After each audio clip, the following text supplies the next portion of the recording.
हे जे इतर संघटना वगैरे आणि मागे अनेक वेळा तिथे आपण बसलो होतो, पण इथे आपले मोर्चे आंदोलन झालेले आहेत. आमच्यासाठी हे का हे असं चालणार नाही. आम्ही तुम्हाला विनंती करतो, जवळजवळ 60 ते 70 हजार लोक आहेत, शांततेच्या मार्गाने आलेलो आहोत, कुठेही गालबोट लागले नाही.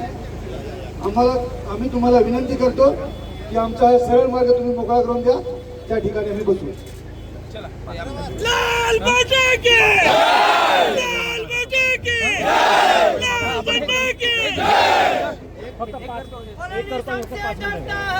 पुलिस को आगे करता है. आम्ही या ठिकाणी पोलीस प्रशासनाला विनंती केलेली आहे. या अगोदरचे अनेक मोर्चे हे समोरच्या गेटच्या समोर झालेले आहेत. छोट्या छोट्या संघटनांचे मोर्चे त्या ठिकाणी झालेले आहेत. काल परवाचे मोर्चे त्या ठिकाणी ठिय्या आंदोलन झालेलं आहे. हे सर्व आम्ही पाहिलेलं आहे आणि म्हणून आम्ही पोलीस प्रशासनाला विनंती केलेली आहे, आम्हाला सुद्धा त्याच ठिकाणी हे आंदोलन करू द्या, ही आमची विनंती आहे.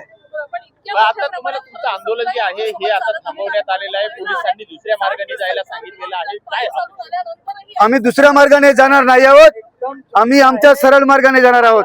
आम्ही विनंती केलेलं आहे, विनंतीचा मान ठेवून त्यांनी हा गेट खुला करून द्यावा. पुढची काय भूमिका इथे थांबणार आहेत का पुढे जाणार आहेत? जोपर्यंत मागण्या आमच्या सुटत नाही किंवा जोपर्यंत मागण्या पदरात पडत नाही, तोपर्यंत हे आंदोलन इथून हलणार नाही. भले 10 दिवस झाले, 15 दिवस झाले, हे आंदोलन या ठिकाणी ठिय्या मानून राहील जोपर्यंत आमच्या 12 मागण्या पूर्ण होत नाही तोपर्यंत.